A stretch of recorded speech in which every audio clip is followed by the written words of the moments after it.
या ठिकाणी युवक हृदय सम्राट आदरणीय आदित्य साहेब ठाकरे यांचं आगमन झालेलं आहे। ते छत्रपती शिवाजी महाराजांना वंदन करत डायरेक्ट ओके यस यस स्वागत आहे। या ठिकाणी युवा सेना प्रमुख तरुण हृदय सम्राट महाराष्ट्राचं भविष्य आदरणीय आदित्य साहेब ठाकरे यांचं या ठिकाणी छत्रपती शिवाजी महाराजांचं पुष्पहार अर्पण करून पूजन करत आहेत। आदरणीय आदित्य साहब तुम आगे बढ़ो, जय भवानी।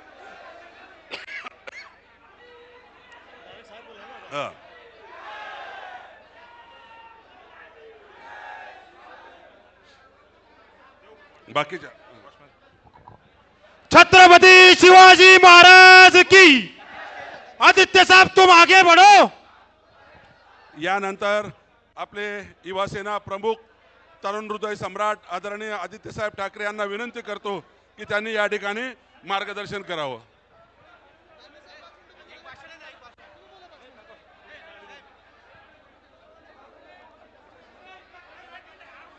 नाही काय गरज नाही, तुम्ही स्वागत भरपूर केलं तुम्ही, आता ठेवा काय गरज नाही। आता एकाने स्वागत नाही करायचं, बस झालं, रस्त्याने स्वागत भरपूर झालं। सगळे खाली चला, सगळे खाली चला।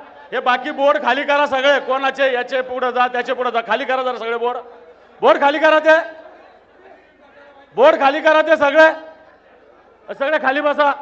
चला खाली उतरा, चला खाली उतरा, सगळे खाली उतरा, सगळे स्वागत नाही स्वागत खाली उतरा सगळे।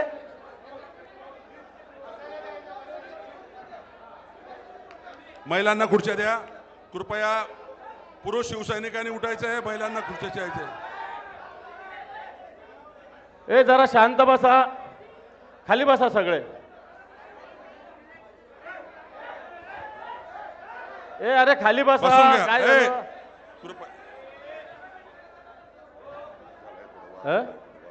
दत्ता बसा सगळे दत्ता खाली, बसा, दत्ता भाऊ बसून घ्या खाली। सगळे खाली बसा। दत्ता भाऊ खाली बसा, दत्ता भाऊ तुम्ही खाली बसा। दत्ता भाऊ प्रमुख पदाधिकाऱ्यांनी समोर बसून घ्या, बसून बसावं, घ्या, बसून घ्या बाकीच्यांनी सर्वांनी। मागं बसावं। हो या बसून घ्या, चला बसा, बसून घ्या. राखीताई बसा ना खाली। बसून घ्या, चला चला ए तू कोण आहे? बसून घ्या, खाली या ना। आपण बसून घ्या। आपण मिरवणुकीत मोठं बसून घ्या सर्वांनी कृपया। आता मी सगळे स्वागत आपण जोरदार केलेलं आहे, त्यामुळे आता आदित्य साहेबांना मला असं वाटतं आपण या शहरात जोरदार स्वागत आहे, पुन्हा स्वागत करण्याची आवश्यकता नाही।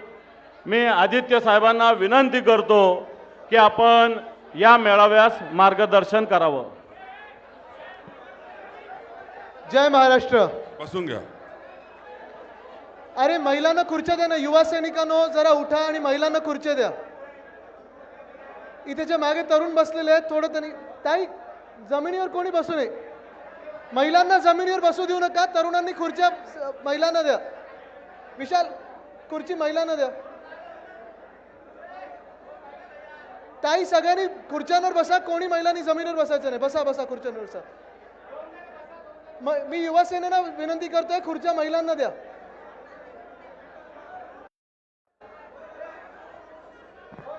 ताई खुर्च्यांवर बसा।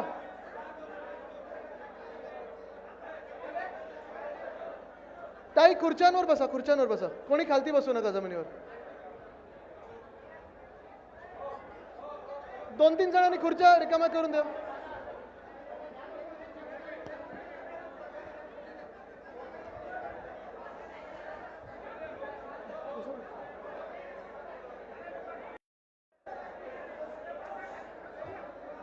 तुम्ही खुर्चीवर बसा।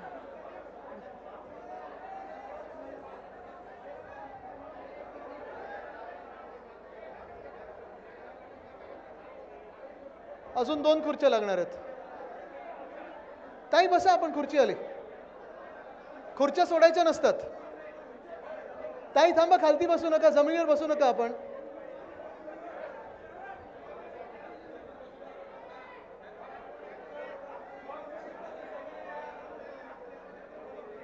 हा इथे एक खुर्ची नाही बाकीचे बसू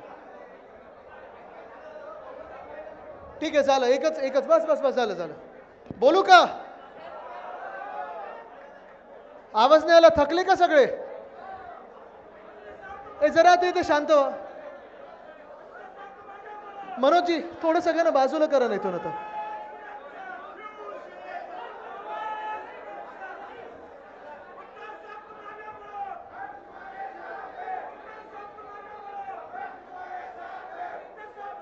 इथे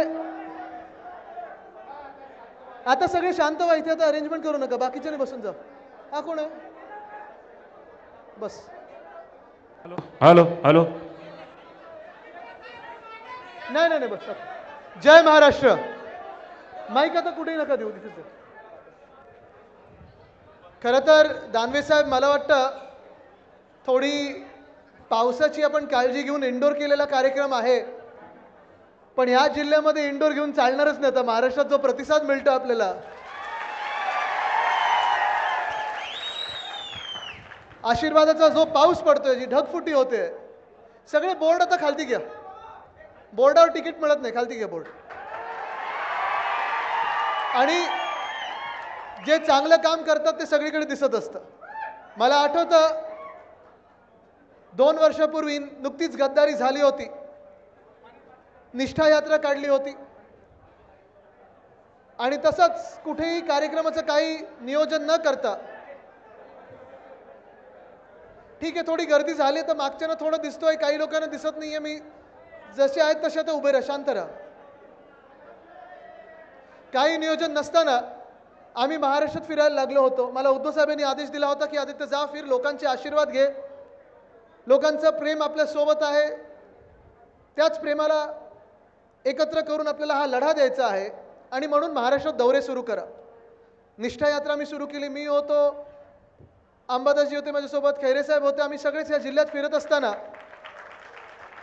मला आठवतं त्यावेळी पैठणमध्ये येत होतो आणि त्यावेळी देखील पैठणमध्ये आलेल्या शिरताच मला वाटतं मनोजी आपणच तिथे दरवाजावर उभे होतात पैठणच्या एक दारावर उभे होतात आणि तिथे आपण सांगितलं एक छोटीशी रॅली आहे आता बरं आपल्यातून फूट झालेली आहे गद्दारी झालेली आहे छोटीशी रॅली म्हणजे किती छोटी ह्याचा अंदाज नव्हता मी म्हणलं ठीक आहे किती लोक असतील 5, 10, 50 असं काही नव्हतं हे असाच रोड शो निघाला होता आणि मला वाटतं आपण 10 मिनिटांचं अंतर जे होतं ते साधारण आपल्याला 1 ते 1.5 तास लागला होता एवढं प्रेम ओसांडून वाहत होतं आणि तेच प्रेम कायम राहिलेलं आहे त्यानंतर देखील गेल्या 2 वर्षामध्ये जेव्हा जेव्हा मला वाटलेलं आहे की थोडी प्रेरणा घेणं गरजेचं आहे थोडा बॅटरी रिचार्ज झाली पाहिजे आपली थोडा उत्साह वाढला पाहिजे स्वतःचा जोश वाढला पाहिजे मी प्रयत्न करतो की ती बॅटरी माझी स्वतःची रिचार्ज करायला जोश वाढवून घेण्यासाठी प्रेरणा घेण्यासाठी नेहमी मी पैठणमध्ये येतो कारण इकडच्या पैठणकरांचं जे प्रेम मिळतं मला खरोखर त्याच्यासाठी मला शब्द नाही आहेत आत्ता पण मला सांगितलं होतं गाडीत आमची जी चर्चा चालली होती की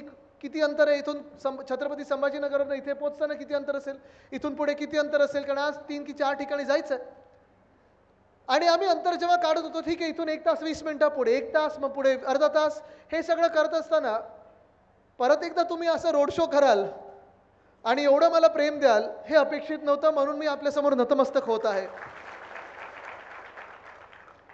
लोकसभेची लढाई एक आपण जिंकल्यासारखीच आहे ठीक आहे इथे जरी आपला पराभव झाला असेल या सीटमध्ये या मतदारसंघात जरी पराभव झाला असेल तरी तुम्हाला सांगतो देशात जे वातावरण आहे देशात वातावरण आपण जिंकल्यासारखंच आहे कारण इंडिया आघाडीने 237 जागा आपल्या देशामध्ये मिळवलेल्या आहेत ज्या लोकांना वाटत होतं ज्या हुकुमशहांना वाटत होतं की आम्ही 400 पार जाऊ एक्झिट पोल दाखवत होते काही चॅनलवर की 300 पार करणार म्हणजे करणारच त्यावेळी मी देखील सांगितलं होतं आणि त्यावेळीचा माझा शब्द कायम ठेवला तुम्ही की हे 240च्या पुढे जात नाहीत ते 240लाच येऊन अडकले काय मी ज्योतिष नाहीये नाही तर मी त्यावेळी सांगितलं असतं हे 180च्या पुढे जात नाहीत पण 240 हे देशातलं वातावरण होतं मी सगळ्या सभेमध्ये सांगायचो 220 ते 240 इथेच भाजप अडकणार 300 वगैरे जात नाही बहुमताचं सरकार येत नाही कारण महाराष्ट्राने आणि उत्तर प्रदेशने दाखवलेलं आहे की देशात हुकुमशहा चालत नाही देशात माज चालत नाही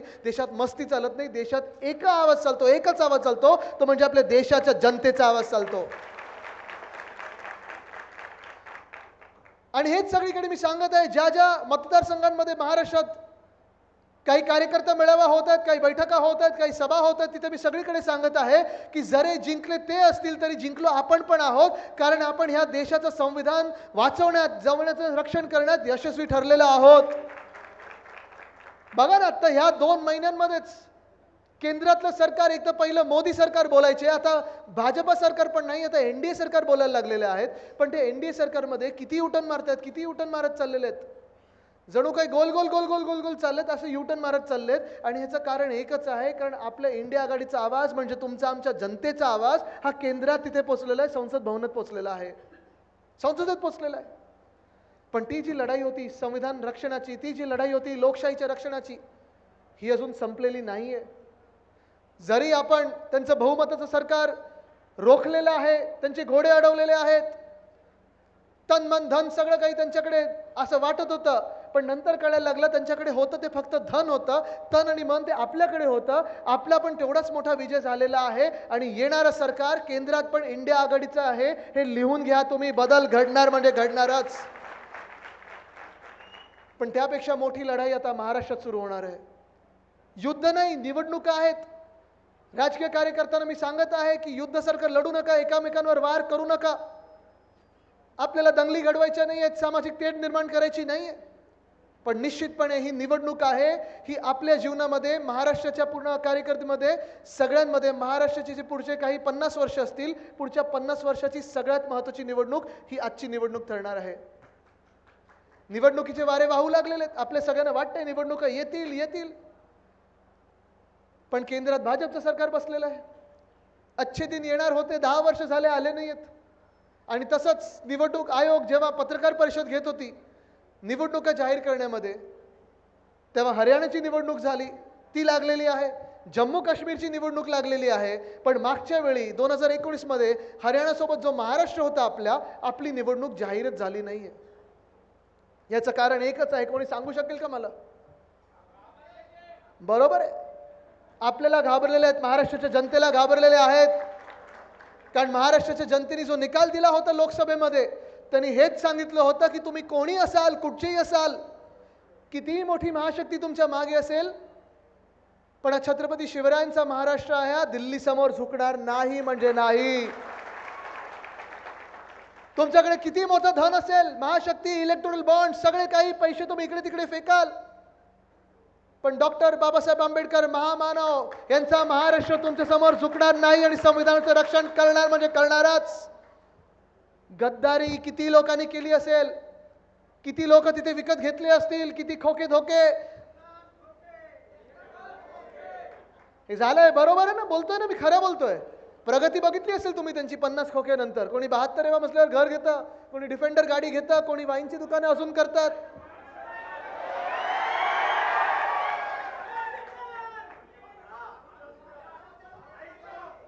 काय काय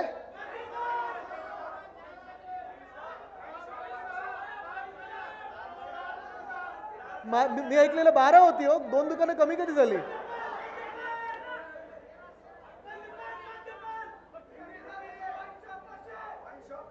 पण हा राग हा इथे व्यक्त करून चालणार नाही, हा मतपेट्यांमध्ये पण आला पाहिजे. कारण आज मी तुम्हाला साधा प्रश्न विचारत आहे, 2 वर्षापूर्वी जी गद्दारी झाली, जे आपल्या महाराष्ट्रात, मी जे सांगतोय, सतत सांगतोय की संविधान रक्षणाची लढाई संपलेली नाहीये. कारण ते संविधान जर बाजूला ठेवलं असेल, संविधानाचा अपमान पहिला कुठे झाला असेल तर तो ह्या महाराष्ट्रात झाला. कारण ह्या घटनाबाह्य सरकारला ज्या मिनिटाला आपल्या डोक्यावर बसवलं, एक घटनाबाह्य सरकार आपल्या डोक्यावर बसवलेलं आहे. कोर्टाचा निर्णय अपेक्षित आहे, जेव्हा येईल तेव्हा येईल, माहित नाही, तारीख पे तारीख होत चाललेली आहे. कदाचित त्याच्या आधी निवडणुका येतील, पण जेव्हाही सन्माननीय सर्वोच्च न्यायालय आपल्याला निकाल देईल, हे 40 गद्दार बाद झाल्याशिवाय राहणार नाहीत, हे तुम्हाला सांगत आहे. कारण हे सरकार घटनाबाह्य आहे म्हणजे आहेच, पण घटनाबाह्य सरकार म्हणजे संविधानाचा अपमान. 2 वर्ष कुठच्याही महानगरपालिकेच्या निवडणुका नाही म्हणजे लोकशाहीला बाजूला ठेवलेलं, चिरडलेलं आहे. आणि ह्या 2 वर्षामध्ये कोणी वाईनची दुकानं उघडत गेलं, कोणी डिफेंडर गाड्या घेत गेलं, कोणी मोठी घरं घेत गेलं, कोणी मोठे बंगले बांधत गेलं. मला तुम्ही सांगा, ह्या 2 वर्षात 40 चोरांची प्रगती झाली आहे, पण तुमची, आमची, कोणाची, या महाराष्ट्राची प्रगती झाली आहे का? झाली आहे कोणाची प्रगती? नाही झाली आहे. आणि म्हणून जे मी तुम्हाला सांगत आहे की तुमच्या जीवनातली सर्वात मोठी लढाई, तुमच्या जीवनातली सर्वात मोठी निवडणूक ही आता येत आहे. तुम्हाला ठरवायचं आहे तुम्ही कोणाच्या बाजूनी मतदान करणार आहे. आज आपण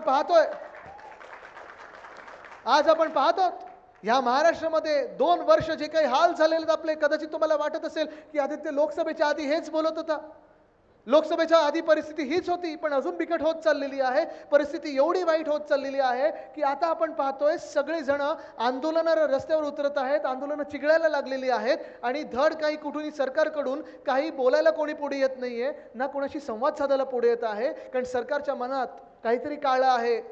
ते बोलतात ना, दाल में कुछ काला है. ह्यांची दालच पूर्ण काळी आहे. काळी दाल तरी आपण खायला घेतो, ही तर सगळंच काय त्याच्यात एवढं सगळं ब्लॅक मनी, ब्लॅक हे सगळं काही असं विचित्र झालेला आहे प्रकार. सगळीकडे अंधकार पसरलेला आहे. तुम्हाला ठरवायचं आहे त्या अंधकारात तुम्हाला मशाल पेटवायची की नाही हे आज तुम्ही ठरवायचं आहे. इथे ठीक आहे, तुम्ही माझं जल्लोषात स्वागत केलं, तुमचं नेहमी प्रेम मी घेत असतो. बदला घ्यायचं नाही, पण बदल हा घडवायचा आहे हे तुम्हाला ठरवायला लागेल. तरच आपला महाराष्ट्र पुढे निघेल. नाही तर जे चाललंय ते ठीक आहे, चाललं असेल, मान्य असेल तर ठीक आहे, असंच चालवत राहूया. पण आज आपण पाहतोय या महाराष्ट्रात सगळीकडे जी आंदोलनं पसरत चाललेली आहेत. परवाकडे नाशिकमध्ये होतो मी, तिकडच्या देखील शेतकऱ्यांना मी प्रश्न विचारला होता की लोकसभेच्या आधी कांद्यावर जी निर्यात बंदी लावली होती, आंदोलनं करायला लागली. इथे शेतकरी बांधव किती आले जरा हात वरती करून दाखवा मला. सगळेच शेतकरी आहेत ना? कोणी घटनाबाह्य मुख्यमंत्र्यांसारखं शेतकरी आहे का? कोणाच्या शेतात हेलिकॉप्टर 2-2, 3-3 उतरतात का? तुम्ही जरा त्यांना जाऊन विचारा, येतील ते जिल्ह्यामध्ये प्रचार करायला, त्यांना जरा विचारा की घटनाबाह्य मुख्यमंत्री महोदय, गद्दार महोदय, जरा आम्हाला सांगा तुमची शेती तुम्ही कशी करता? तुम्ही किती दिवस शेतात असतो जरा मला सांगा. आठवड्यातून किती दिवस असता शेतामध्ये? रोज असता? किती तास शेतामध्ये असता? 8-9 तास असता? दिवसा असतं की रात्री असतं? रात्रीचं असतं. पण मला तुम्ही सांगा, हे सगळं काम करत असताना तुम्ही तुमच्याबरोबर मीडियावाले घेऊन जाता का? 2-2 हेलिकॉप्टर घेऊन जाता का? आणि पीक किती भाव काय मिळतो तुमच्या मालाला? सगळे पडलेत. मग जरा तुम्ही मुख्यमंत्री महोदयांना विचारा की तुमच्या पिकाला एवढा भाव कुठचा मिळतो की 2 ते 3 हेलिकॉप्टर तुमच्या शेतामध्ये जातात. तुमच्यात ती ताकद कशी आली शेती म्हणून, शेतकरी म्हणून, की नुसतं स्वतःचं शेत नाही तर संपूर्ण गाव विकत घेण्याची? आणि एवढे सगळं तुम्ही मला सांगता, तुम्ही प्रत्येक दिवशी शेतावर असता. तुम्ही काय करतो? आपले मुख्यमंत्री महोदय फक्त अमावास्या पौर्णिमेला असतात बस, पण सुपर शेती होऊन जाते त्यांची. जरा विचारा रसायन काय वापरतात तिथे, म्हणजे आपली पण शेती तशी होईल. कशाची करतात ते?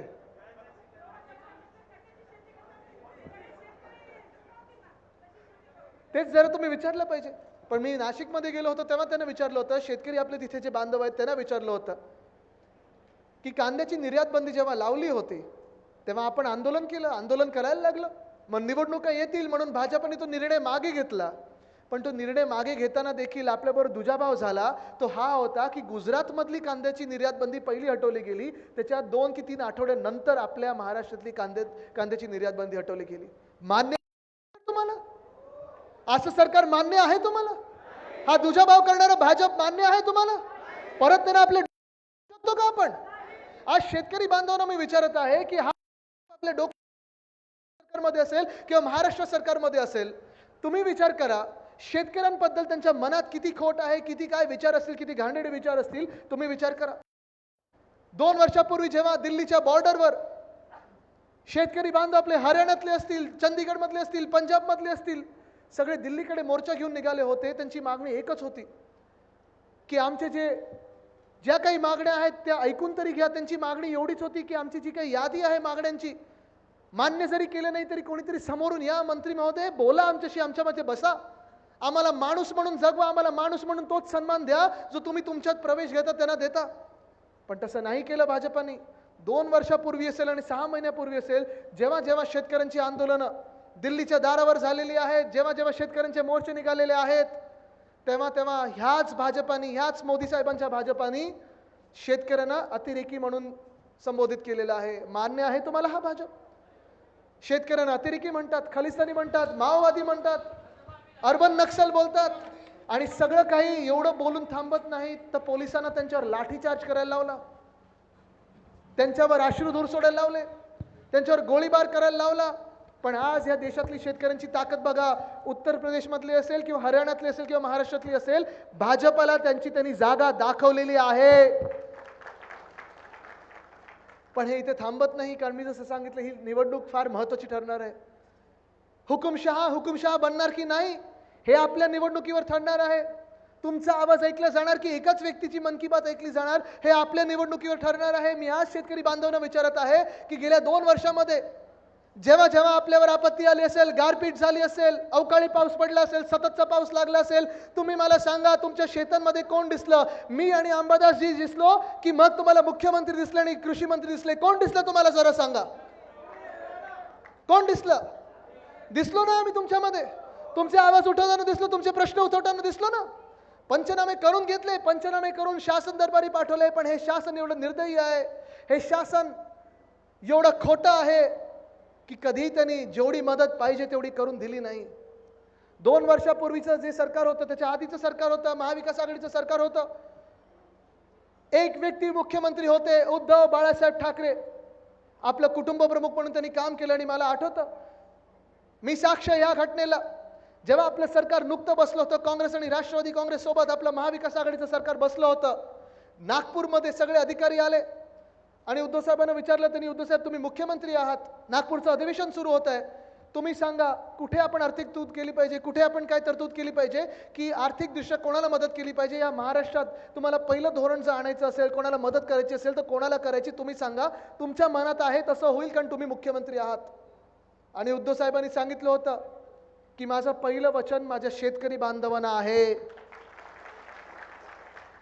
निवडणुकीच्या आधी उद्धव साहेबांनी सांगितलं होतं की मी या महाराष्ट्रात कर्जमुक्ती करून दाखवीन. कर्ज माफी नाही, माफ आपण गुन्हेगाराला करतो, कर्जमुक्ती करीन. आणि 2 लाखापर्यंत जे कर्ज होते ते संपूर्ण महाराष्ट्रात आपण कर्जमुक्ती करून दाखवली. हे आपलं सरकार होतं. तुम्हाला निवडायचं कोण, तुम्हाला तुमच्या सोबत पाहिजे.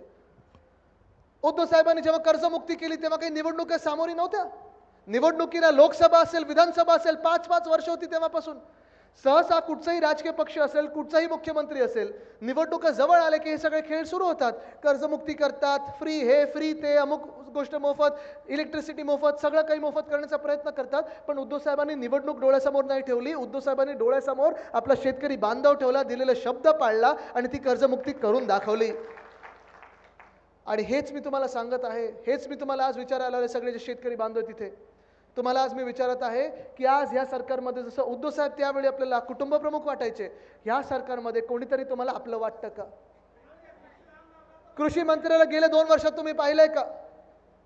कृषी मंत्र्याला पाहिलंय का कोणी 2 वर्षात? आपल्या बांधावर कोणी आलेलं पाहिलंय का? या सरकारमधून तुमच्या घरी कोणी आलंय का धीर द्यायला की घाबरू नका आम्ही तुमच्या सोबत आहोत म्हणून कोणी आलंय का?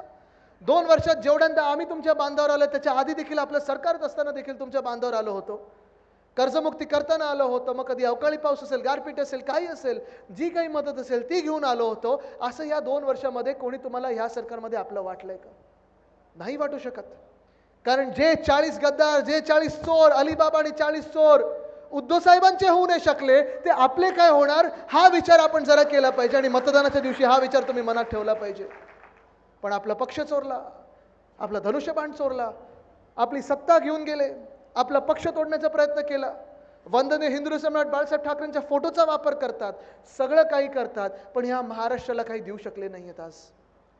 आज तुम्ही विचार करा, इथे जी तरुण मंडळी आहे, इथे 20शीतली मुलं असतील, 30शीतली मुलं असतील, मुलं मुली दोन्ही, तरुण तरुणी, आणि जे शाळेत देखील शिकत असतील, ते स्वतःच्या भवितव्याबद्दल जरा विचार करा.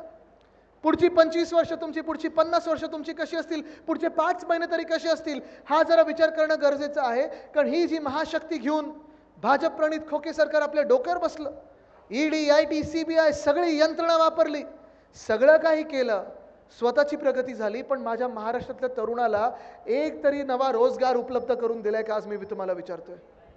ऐकले तुम्ही गावात कधी आलेले? इकडचे जे होते ते पालकमंत्री होते ना, आता नवीन कोण काय काय बोलणार आहे त्याच्यावर मी. पण आज मी तरुणांना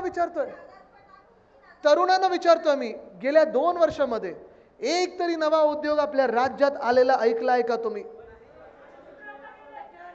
आलाय कोणी? ऐकलंय? मागून कोणी ऐकलंय का की नवा उद्योग आपल्या महाराष्ट्रात आले? ते मग तुम्ही नोकऱ्या घेणार कुठे? इथे किती लोक नोकरीवर, जरा हात वरती करा. आणि ज्यांच्याकडे नोकरी नाहीये त्यांनी हात वरती करून दाखवा.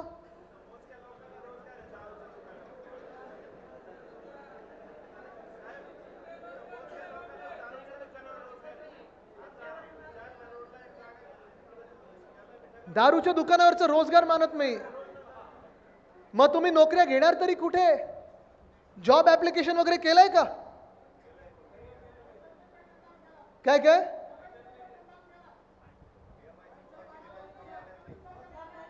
मग भवितव्याबद्दल काय? दारूच्या दुकानात काम नाही करायचं, ती आपली संस्कृती नाहीये. ती असेल गद्दारांची संस्कृती, आपली नाहीये. आपण हा विचार केला पाहिजे की या 2 वर्षामध्ये आपल्याकडे सगळे जे उद्योगधंदे येणार होते, आणि मी हे परत परत बोलतो कारण मला तरी ती जखम खूप खोल झालेली आहे की आपल्या हक्काचे रोजगार, आपले हक्काचे उद्योगधंदे इथे जे महाराष्ट्रात येणार होते, महाराष्ट्राचं जे हक्काचं होतं ते ह्यांनी सगळं पळून लावलं आणि पळून नेलं आहे ते गुजरातला. माझं गुजरातची काही भांडण नाही, माझे अनेक गुजराती मित्र आहेत, काही गुजरातची भांडण नाही माझं.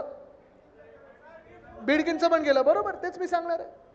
गुजरातची काही भांडण नाही. आणि मी हेच सांगतो, नेहमी सांगतो, मागच्या सभेत पण सांगितलं होतं, आजच्या सभेत पण सांगतो, जे गुजरातला मिळालं पाहिजे मिळू द्या, जे आसामला मिळालं पाहिजे मिळू द्या. युक्रेनला प्रधानमंत्री महोदय युद्ध थांबवायला गेलो, ते युद्ध काही थांबलं नाही. मणिपूरचं तर थांबवू शकले नाहीत, पापाने वॉर रुकू आधी, पण मणिपूरचं जे आधी त्यांच्या हक्काचं ते त्यांना मिळू द्या. केरळचं जे हक्काचं असेल त्यांना मिळू द्या, पण महाराष्ट्राच्या हक्काचं तुम्ही इथून खेचून घेऊ शकत नाही. आणि जे तुम्ही खेचायचा प्रयत्न करणार तिथे मी लढणार आणि लढणार म्हणजे लढणारच. का तुम्ही आमच्या हक्काचं खेचून नेताय? तिथे जो वेदांत फॉक्सकॉन नावाचा प्रकल्प होता, 2.25 लाख कोटीची गुंतवणूक या महाराष्ट्रात येणार होती, तळेगाव इथे येणार होती, पुण्याजवळ येणार होती, आणि माझ्या महाराष्ट्रातल्या 1 लाख तरुण आणि तरुणींना तिथे रोजगार मिळणार होता, तिथे नोकऱ्या मिळणार होत्या. तो रोजगार, तो सगळ्या नोकऱ्यांचा जो काही 1 लाखचा पॅकेज होतं, 1 लाख नोकऱ्या ज्या होत्या त्या सगळ्या त्यांनी उचलल्या भाजपाने आणि या खोके सरकारने आणि पाठवून दिल्या त्यांच्या आवडत्या राज्यामध्ये म्हणजे गुजरातला. या बिडकीनमध्ये आपण मेडिकल डिव्हाइस पार्क आणणार होतो, ऑरिक सिटीमध्ये नवीन उद्योग आणणार होतो, पण ना बिडकीनच्या MIDC मध्ये ना आजूबाजूच्या कुठच्या MIDC मध्ये काही येऊ दिलं नाही. मेडिकल डिव्हाइस पार्क घेतला आणि उचलला, पाठवला गुजरातला. रोह्यामध्ये बल्क ड्रग पार्क आणणार होतो, उचलला आणि पाठवला गुजरातला. नागपूर इथे, बुट्टीबुरी इथे मिहान आहे, तिथे आपण ते एअरबस टाटा आणणार होतो, उचलला आणि पाठवला गुजरातला. मग आमच्या पोरांनी करायचं काय? आम्ही फक्त तुमच्या आंदोलनामध्ये सहभागी व्हायचं? राजकीय पक्षांनी हा विचार केला पाहिजे. आणि आपण पण एक राजकीय पक्ष आहोत, आणि माझ्या आजोबांनी जे काम केलेलं आहे ते हेच पहिलं काम केलं की फक्त आंदोलनं नाही, फक्त मोर्चे नाही, तर त्या मोर्चातून काय निघते? तर माझ्या स्थानिक भूमिपुत्रांना त्यांच्या न्याय हक्काची नोकरी पाहिजे, रोजगार पाहिजे, ते काम आपण पुन्हा एकदा करून दाखवायचं आहे. पण उद्धव साहेबांचं सरकार असताना, आपलं महाविकास आघाडीचं सरकार असताना, 2 वर्षामध्ये कोविडचा काळ असताना देखील आपण ह्या महाराष्ट्रामध्ये 6.5 लाख कोटीची गुंतवणूक आणलेली आहे. जे काही रोजगार निर्माण होतील पुढच्या 2 वर्षामध्ये ते त्या कामातलं आपल्याला आता जे काही आपल्याला रोजगार निर्माण होतील ते आहेत. पण गेल्या 2 वर्षामध्ये उद्योग मंत्र्याचं नाव माहिती आहे का कोणाला? कोकणात जरा विचारा, डांबराचा किती उद्योग चालतो. ठीक आहे, त्याच्यात मी जास्ती जात नाही कारण तिथे विचारल्यानंतर तुम्हाला कळेल. पण आज तुम्ही त्यांना प्रश्न विचारला पाहिजे की उद्योग मंत्री महोदय, तुम्ही त्या खुर्चीवर बसलेला आहात, एक जबाबदार मंत्रीपद तुमच्या हातात घेतलेलं आहे, चोरून घेतलं असेल तरी घेतलेलं आहे. मग माझ्या महाराष्ट्रातल्या तरुण तरुणींना तुम्ही नोकऱ्यांच्या संध्या का उपलब्ध करून देत नाही? कृषी मंत्री दिसत नाहीत, शेताला भाव नाही, मालाला भाव नाही काही कुठच्याही. आणि आज आपण पाहतोय जे काही तुमचे हाल झालेले आहेत, कोणी तुम्हाला आधार द्यायला नाही, कोणी तुम्हाला धीर द्यायला नाही. तुमची मुलं मुली जर उद्योगधंद्यात येऊ पाहतात तर त्यांना देखील कोणी आधार द्यायला नाही, कोणी नोकऱ्या द्यायला तयार नाही. पब्लिक सर्व्हिसचं देखील इथे किती मुलं स्पर्धा परीक्षांमध्ये बसलेली आहेत किंवा बसणार आहेत, कोणी हात वरती करून जर दाखवू शकतं का? तुम्ही बसले होतात, कशासाठी बसले होतात? बसूनच बोला, बसूनच बोला.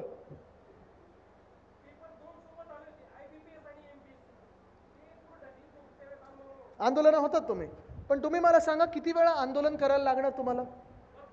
प्रश्न किती सोपा होता. आपल्या महाराष्ट्रामध्ये जे स्पर्धा परीक्षा देतात, MPSCच्या परीक्षा देतात, कितीतरी हजारो मुलं, लाखो मुलं, मराठवाड्यातले कितीतरी हजारो मुलं मुली येतात पुण्याकडे आणि ट्युशनला जातात, तिथे अभ्यास करतात.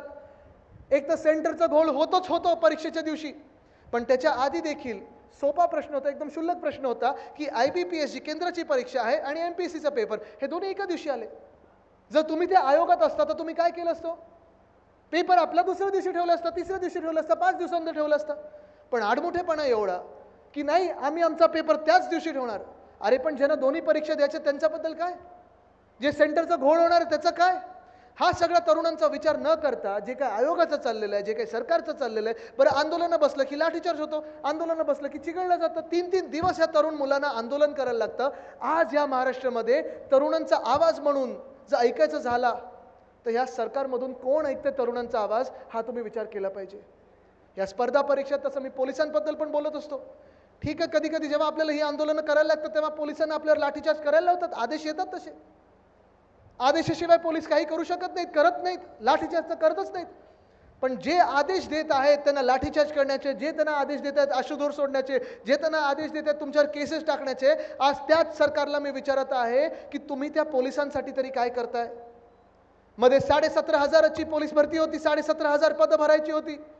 आपल्या मुंबईमध्ये, जी आपली महाराष्ट्राची राजधानी आहे मुंबई, तिथे 18 लाख मुलं या पोलीस भरतीसाठी आले होते. त्याच्यात कोणी बी फार्मा केलं होतं, कोणी M.Com केलं होतं, कोणी LLB केलं होतं, कोणी डबल ग्रॅज्युएट होतं. तुम्ही विचार करा आपल्या महाराष्ट्रात रोजगाराची काय परिस्थिती आहे, उद्योगधंद्यांची काय परिस्थिती आहे.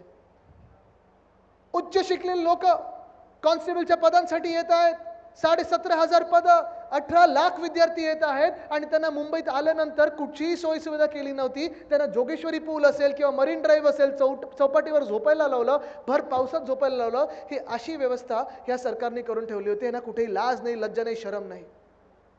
आणि ही परिस्थिती आपल्याला बदलणं गरजेचं आहे. एअर इंडियाची जी परीक्षा होती, खैरे साहेब तुम्हाला आश्चर्य वाटेल, तुम्ही केंद्र सरकारमध्ये काम केलेलं आहे. एअर इंडिया आधी PSC होती, आता प्रायव्हेट झालेली आहे. 600 पदं होती मुंबईत. माहिती आहे महाराष्ट्रातून किती लोक आले? 25,000 मुलं मुली होती, 25,000 मुलं मुली. हाच सगळा गोंधळ सगळीकडे उडालेला आहे. आणि मग ह्या गोंधळातून बाहेर पडायचं की नाही हा जेव्हा प्रश्न येतो तेव्हा लोकांना आता फसव्या स्कीम सुरू केलेल्या आहेत. आज आपण टाईमाला राखी बांधली सगळ्यांनी, पण आपल्याला देखील फसवण्याचा प्रयत्न होत आहे. आपण फसणार आहात की नाही हे महिलांनी ठरवायचं आहे. कारण एका बाजूला आपण पाहतोय शेतकऱ्यांना आधी जे सांगितलं होतं PM किसान योजना, सन्मान योजना वगैरे 6,000 रुपये येणार होते. येतात का कोणाच्या खात्यात 6,000 रुपये? 25 रुपयाचा चेक कोणी काढते, कोणी 500 रुपयाचा चेक करते. मदत पण जी येते, पंचनामे होऊन जी काही मदत येते, काही अवकाळी पाऊस आला वगैरे नंतर किती 2-5 रुपयाचे चेक येतात. शेतकऱ्यांना कोणी आज मदत करत नाही, त्यांना वाऱ्यावर सोडलेलं आहे, तरुणांना वाऱ्यावर सोडलेलं आहे. आणि मग फसवायचं कोणाला? तर महिलांना फसवायचं, महिलांना म्हणून तर लाडकी बहिणा, लाडकी बहीण ही योजना आता आपल्या महाराष्ट्रात आणलेली आहे. पण तुम्ही विचार करायचा आहे, तुम्ही प्रश्न विचारायचा आहे. काल परवाकडे तुम्ही बघितलं का ते घटनाबाह्य मुख्यमंत्री कसे फिरत होते स्टेजवर? काय विचारत होते? पैसे पैसे आले का, आले का, तुला आले? मग एक महिला बिचारी बोलली नाही आली. लगेच त्याने विचारलं काय करणार मग पैशाचं? अरे तुम्ही काय 15 लाख देतात ना, 1500 रुपये मध्ये बिल्डिंग इमारत विकत घेणार आहात की कुठच्या मोठ्या कंपनीचं स्टॉक मार्केटमध्ये ती कंपनी विकत घेणार आहात? तुम्ही विचार करा, तुम्ही विचार केला पाहिजे. इथे ज्या ताई बसल्यात, नाही नाही ताई, पैसे पण तुमच्या हक्काचे आहेत, पण तुम्ही विचार करा, जे 10 वर्षापूर्वी 15 लाखाबद्दल बोलत होते ते आज 1500 बद्दल बोलतात. 10 वर्षात किती शून्य काढले हा विचार करा.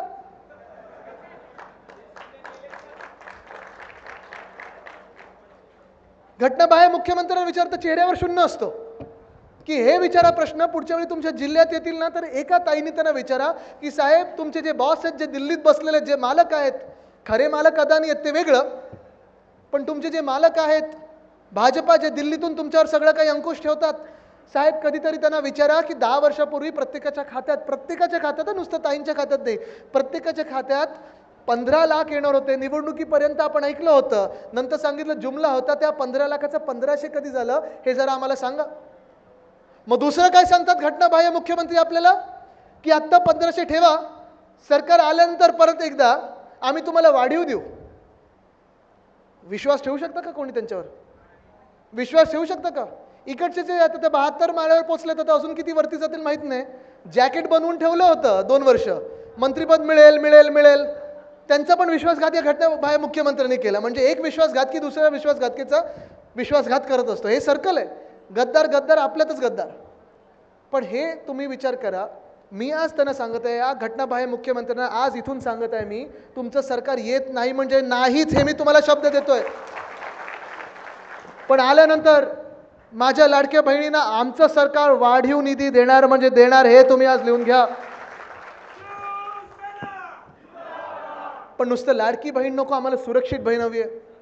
आज महाराष्ट्रातलं जे चित्र झालेलं आहे, आपल्या देशातलं जे चित्र झालेलं आहे, एवढं भयानक चित्र झालेलं आहे. प्रत्येक दिवशी नवीन एक घटना आपल्या डोळ्यासमोर येते. प्रत्येक दिवशी बातम्यांमधून काहीतरी ऐकायला येतं.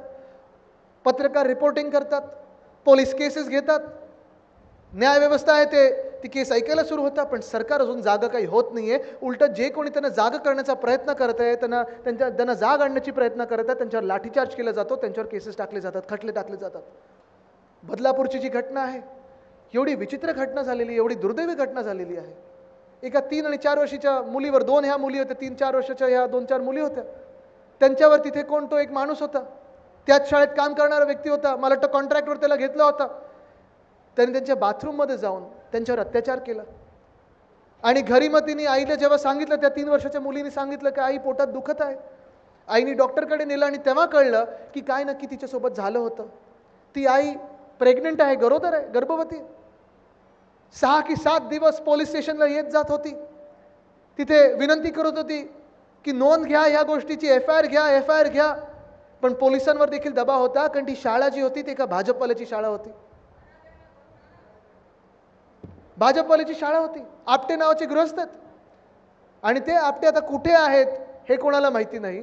पण ती शाळा, त्याच्यावर काही कारवाई होऊ नये, त्या शाळेची बदनामी होऊ नये म्हणून FIRच घेतली नव्हती.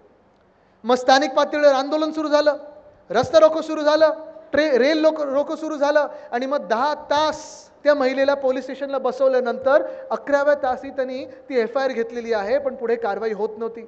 मग परत एकदा आंदोलन करायला लागलं. आणि विचार करा तुम्ही, आंदोलन करणाऱ्यांवर खटले 2-4 मिनिटात घेतले होते, पण ज्यांनी हे अत्याचार केले त्या लहान मुलीवर, त्याच्यावर खटला घ्यायला त्यांना 10 की 12 दिवस लागले. ही परिस्थिती आज आपल्या महाराष्ट्राची आहे. ही कोणी करून ठेवलेली आहे? ही त्याच भाजपाने करून ठेवलेली आहे, ज्या भाजपाने बिल्किस बानो ही एक महिला होती गुजरातमधली, तिच्या देखील 2 की 3 वर्षाच्या मुलीला ज्यांनी चिरडलं, डोक्यावर आपटून मारून टाकलं, तिच्यावर बलात्कार केला.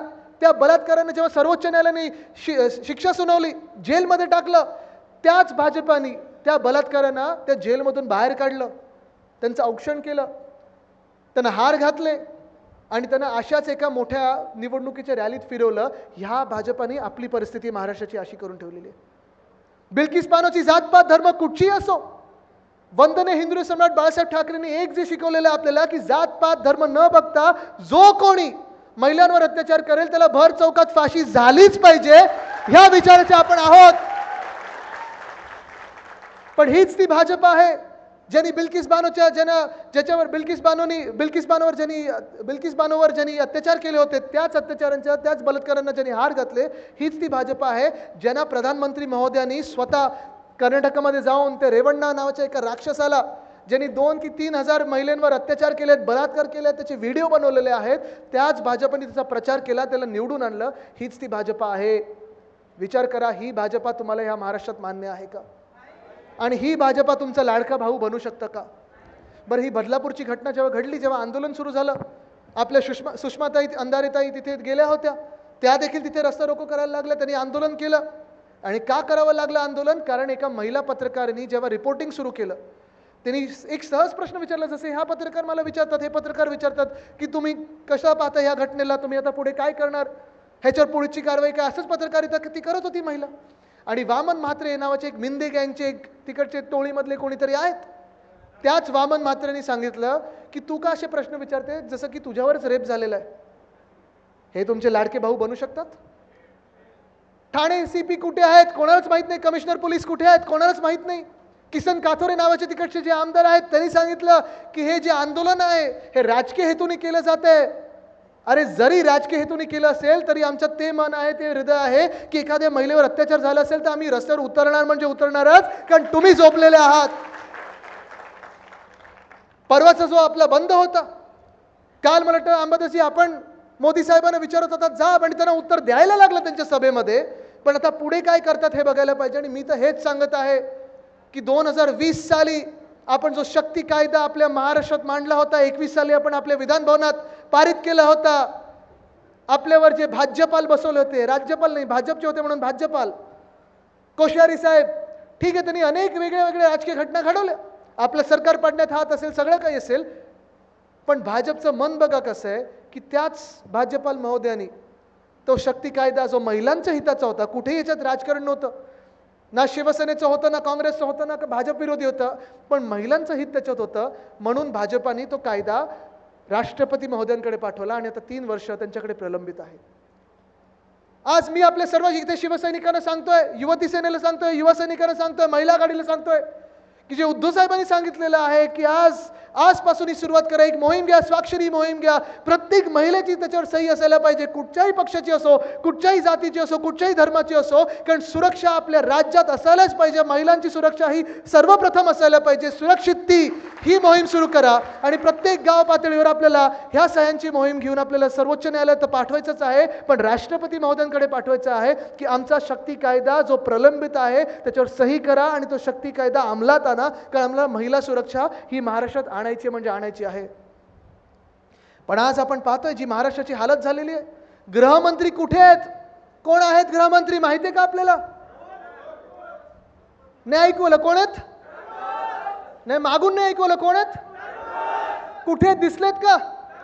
ही बलात्काराची जी घटना, ही बदलापूरमध्ये जी काही अत्याचाराची घटना होती, गृहमंत्री महोदय स्वतः होते दिल्लीत राजकीय चर्चा करायला, स्वतःचं राजकारण जपायला, आणि आपले जे घटनाबाह्य मुख्यमंत्री आहेत ते स्वतःच्या शेतावर होते, कारण पौर्णिमाचा दिवस होता. आणि हे सगळे वातावरण जे आहे हे आपल्याला ह्याच्यातून बदला घ्यायचा नाही, आपण बदलाच्या भावनेतून लढत नाही होत, पण आपल्याला बदलाव करायचा आहे. ही ताकद जी आहे ही ताकद ही तुमच्यामध्ये बदलाव घडवण्याची. बदल जर घडवायचा असेल तर हा मी काही एकटा घडवू शकत नाही, मी एकटा लढतोय, मी एकटा नडतोय, माझ्या महाराष्ट्राच्या न्याय हक्कासाठी लढत आहे, ठीक आहे, आपल्या आवाजाने देशात बदल घडत आहे, पण बदल जर खरा तुम्हाला आपल्या महाराष्ट्रात आणायचा असेल तर तुम्हाला सरकार बदलायला लागेल आणि ती सरकार बदलायची ताकद ही तुमच्यामध्ये आहे.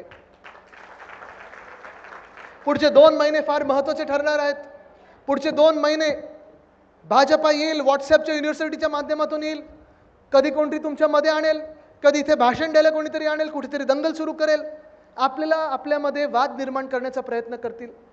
आत्ता पण मला मराठा समाजातले काही बांधव भेटले रस्त्यात, कदाचित थोडं आंदोलनाचं स्वरूप होतं, मी लगेच पोलिसांना सांगितलं की त्यांना बाजूला घेऊ नका, मला भेटायचं, ते पण आपलेच आहेत, माझेच बांधव आहेत, त्यांना भेटलो मी आणि त्यांना सांगितलं की ह्या भाजपाने 3दा आपल्याला फसवलेलं आहे. एक मताने आपण आरक्षणाचा जो विषय होता तो मंजूर केला होता, पण ते टिकणारं नव्हतं, हे भाजपने आपल्याला फसवून दाखवलेलं आहे. खरं जो विषय आहे तो लोकसभेत मांडणं गरजेचं आहे आणि उद्धव साहेबांनी छत्रपती संभाजीनगरमध्येच भूमिका स्पष्ट केलेली आहे की कोणाचंही काही न घेता आरक्षण जे आपल्याला पाहिजे, कोणाचाही दुसऱ्याचा हात न लावता जे आपल्याला आरक्षण पाहिजे आणि आपल्या हिताचं पाहिजे, टिकणारं पाहिजे, समाजात वाद न निर्माण करता जे पाहिजे, कारण आपल्याला आरक्षण पाहिजे, आपल्या हक्काचं आहे, हे आपण मान्य करतो, पण ते लोकसभेत जर मोदी साहेबांनी आणलं तर कुठचाही पक्षाचा मतभेद बाजूला ठेवून आम्ही एकमताने ते मंजूर करायला तयार आहोत, कारण हा विषय आमच्या मराठा बांधवाचा आहे, महाराष्ट्राचा. पण आज भाजपा ते करणार नाही. भाजपला आपल्याला लढवत ठेवायचं आहे, भाजपला मराठे तर इतर हे लढवत ठेवायचे आहेत, भाजपला आपल्या समाजांमध्ये जातींमध्ये भांडण निर्माण करायचं आहे, भाजपला हिंदू मुस्लिम आणि इतर सगळे धर्मांमध्ये भांडण निर्माण करायचं आहे. मी तुम्हाला आज विचारतोय की पुढच्या 2 महिन्यात आपण ह्या सगळ्या भांडणांना आणि ह्या सगळ्या वादांना बळी पडणार आहोत का? मी तुम्हाला आज विचारतोय की ज्या भाजपला आपल्याला महिलांना फसवून ते 1,500 रुपये देऊन बाजूला करतायत, तरुणांना काहीतरी आमिष देतील, शेतकऱ्यांना काहीतरी वेगळी योजना आणतील, हे सगळं करून आपल्याला फसवतील आणि स्वतः डोक्यावर आपल्या बसतील, ही पोळी तुम्ही त्यांना भाजू देणार आहात का? आपल्यामध्ये भांडणं निर्माण करतील, दंगली निर्माण करतील, तुम्ही त्या वादाला बळी पडणार आहात का? तुम्हाला धमकवण्याचा प्रयत्न केला जाईल, ED IT CBI तुमच्यावर लावली जाईल, तुम्ही घाबरणार आहात का? कारण आपल्याला जर बदल घडवायचा असेल तर बदल हा आपल्याला वेगळं राहून चालणार नाही. बघा, ही 5 बोटं आहेत, ही 5 बोटं 5 वेगळे धर्मही असू शकतात, ही 5 बोटं हे 5 वेगळे समाज देखील असू शकतात, 5 वेगळे जाती असू शकतात, किंवा आपण शेतकरी, महिला, गरीब, युवा हे सगळे वेगळे असू शकतात. पण ह्या 5 बोटं ही जर वेगळी राहिली तर काय येऊ शकत नाही. जर ताकद बघायची असेल 5 बोटांची तर ती 5 बोटं एकत्र यायला लागतात, ही ताकद असते. आणि ती जर ताकद तुमच्यामधली जर बघायची असेल तर ती जरा 5 बोटं वरती करा आणि एकत्र करून दाखवा, मला वज्रमूठ करून दाखवा. ही आहे महाराष्ट्राची वज्रमूठ, ज्याला कोणीही थांबवू शकत नाही. ही आहे महाराजांची, ही छत्रपती शिवरायांची वज्रमूठ आहे, ही आपल्या संविधानाची वज्रमूठ आहे, ही आपल्या सामान्य नागरिकाची वज्रमूठ आहे, ही महाराष्ट्राची वज्रमूठ आहे. तुम्ही लढायला तयार आहात का? तुमच्या न्याय हक्कांसाठी लढायला तयार आहात का? महिला सुरक्षेसाठी लढायला तयार आहात का? शेतकरी संविधान, शेतकऱ्यांचं जे सन्मान आहे त्याच्यासाठी लढायला तयार आहात का? तरुणांच्या नोकऱ्यांसाठी ते लढायला तयार आहात का? महाराष्ट्राच्या स्वाभिमानासाठी लढायला तयार आहात का? लढायला तयार असाल तर दोन्ही हात वरती करून ती ताकद मला द्या आणि आशीर्वाद द्या. ही ताकद आहे एकजुटीची. ही जर ताकद आपण एकत्र ठेवली तर कोणी आपल्याला मागे खेचू शकत नाही. धन्यवाद. जय हिंद, जय महाराष्ट्र, वंदे मातरम. ग्रामपंचायत सदस्य नितीन चव्हाण यांना हार